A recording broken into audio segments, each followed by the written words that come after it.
Like one of my favorite stories is during Create Equal, not this project, but Create Equal. We were up in San Francisco. You can hold your thought. Yep. So I was in San Francisco with one of my assistants working on Create Equal. And I wanted to do a portrait of the Hells Angels. And you can't just like call them up. I'm some stranger from LA. But you just have to show up. So 9 a.m, I went to the clubhouse in Oakland for the Hells Angels, knocked on their door, nobody answered, knocked on the door louder, nobody answered, knocked on the door a third time. What the fuck do you want? Like this biker shows up and he wants to kill me because I woke him up. And most people would be like, well, you don't want to do that. But no, I do that. But I also know how to think on my feet really, really well. That's one of the things I've learned is like, no, I'll figure shit out. I don't know what I'm going to figure out. I don't even know what I'm going to have to figure out. But whatever it is, I'll figure it out. Do you bring people with you when you do this, or do you do it alone? I do it. I'll have an assistant driving, but I don't want him involved. I'm protecting him from getting hurt. Right. So he's off 2 blocks down the street. And you're unarmed? I never carry anything. No. I've never shot a gun. No. I'm not into that. But people always say you should and all that. But well, it's hairy. Because I'm 6'4", and I can kind of take care of myself. And even a biker Hell's Angel's not going to. I mean, with a gun and a bat and a chain, he could probably do some damage. But I have a knack for, what's the word? Defusing. I mean, right. Whatever. If somebody's got something that they're threatening with, I have a way of showing them that, look, I'm not a threat. Mm-hmm.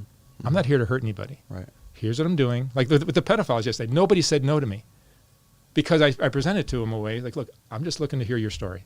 I'm not here to make you look like a bad guy. I'm not here to do anything to you. I'm not here to do anything other than hear your side of the story.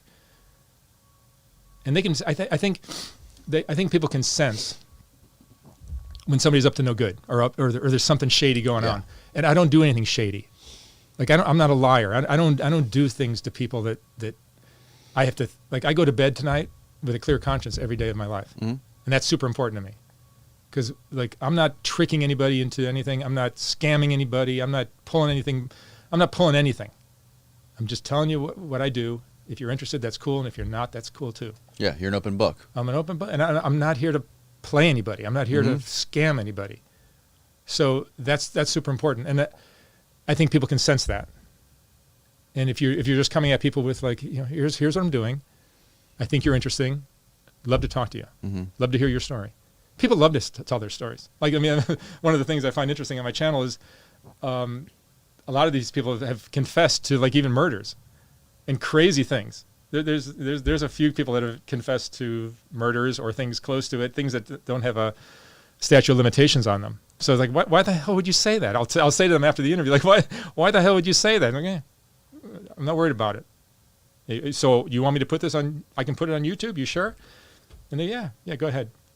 So what happened after you banged on that door, the Hell's Angel guy, and he answered? He slammed the door in my face. And then I went across the street. There's a little Mexican restaurant that was serving breakfast. I got breakfast for everybody.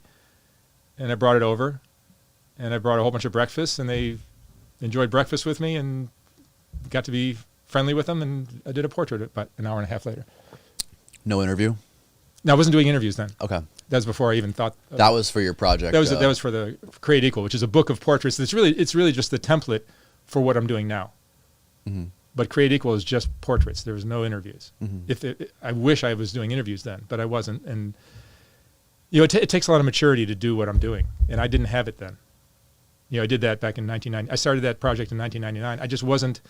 I wasn't mature enough. I wasn't bold enough. I wasn't strong enough, or whatever. What do you mean maturity? To do certain things, you need to have a certain some wherewithal, some substance to yourself, and I just didn't have it at the time. But I do now. So now I go up to everybody and anybody and say, here's what I'm doing. I'm going to sit with you for 45 minutes or whatever and hear your story in and out and do all that. That takes a lot. It's super draining. How did you acquire that substance or character or confidence? You grow up. You grow up. Yeah. I'm growing up a lot as I do this. Yeah. And I listened to that first interview I did with Caroline, which was in 2010, I think. Sorry, who is Caroline? Caroline is the heroin addict. The very first interview I ever did. We talked about that earlier, just a little while ago. She was a heroin addict on Skid Row that I did the very first when the Canon camera came out. And I just said, let me just do an interview. Caroline, okay, got it. So that's who Caroline was. I listened to that very first interview, and I'm like, oh, I sound like a little kid. Mm-hmm. I sound like a young, stupid kid. I asked her some stupid questions. I'm like, that's just dumb. Yeah. But whatever, I put it up. But who I am now, I would never even ask some of those questions. I seemed immature at the time. Yeah. So now I'm a little more seasoned. So I think that's it takes a certain something. A couple things I wanted to bounce off you. One of them was, like, I feel like that project Deckhands I did was so in line with what you're doing. But the main difference was I was out there for a long time, shooting a lot of people, interviewing a lot of people, shooting a lot of B-roll, and trying to turn it into a 30-minute sort of like documentary with like a very specific feel, like a very dark ambience. Yeah. I was very particular. I spent days and days and weeks searching for specific music that I wanted to use for a certain 5-second piece of the videos, right? Like I was very like romantic to it. Yep. Like I was very attached to it, and I was like, everything had to be perfect. I didn't want to release it until everything was perfect. It sounded right, and I was just like, it was so much a part of myself, and I was so afraid of just like letting go of it. Yeah.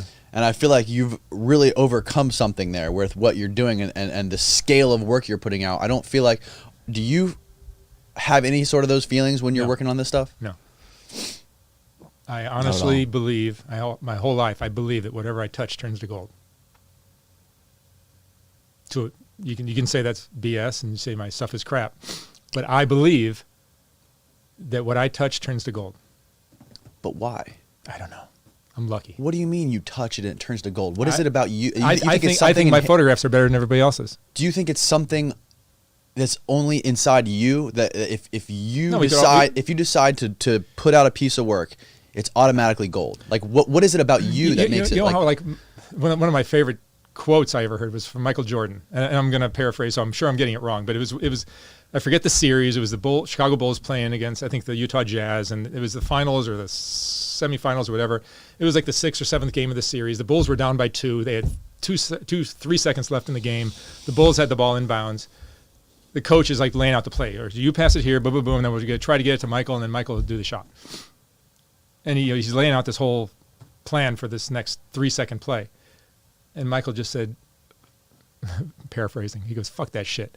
Give me the ball. Get the fuck out of my way." Like he knew, and he did. The Bulls won that game. He knew without a doubt that he can get the job done. I have that. I'm not a basketball player. I'm a photographer, but I know that if it's in my hands, I'm going to do it. I have no doubt in my mind, and that's a great gift. I could be wrong. I'm sure my photography is not so great sometimes. I'm sure somebody else somebody do a better job, but I don't buy it. But do you worry about your work being perfect before you put it out in front of millions of people? It always is. It always is. I'm so good at what I do. I've been doing this since I was 14 years old. It's all I've ever done, and I'm like obsessed about doing it well. So like everything I do is great. I mean, I'm sounding like a pompous jackass, just on purpose, but I'm trying to make a point, and that point is I'm very confident, and I really put a lot of work behind what I do, so I don't really put out a whole lot of crap. There's some videos that I probably put out that are probably not worth. There's 3 or 4 that I probably should take down, but I like putting one up every day. So every once in a while, like right now I'm out of town, no one's editing videos, and I'm like, I've got some schedule to be put up for the next five days, but at some point there becomes a week period where like, fuck, I don't have anything to put up, and I didn't shoot it. So right. But whatever, I really believe in myself. I think what I do when I touch things, they're great. I put a lot of effort in, though. I put a ton of effort into what I do. That's what people don't understand. I make it look easy. I make it look really easy. I don't show you how much blood, sweat, and tears go into it. I don't like showing that. Do you want?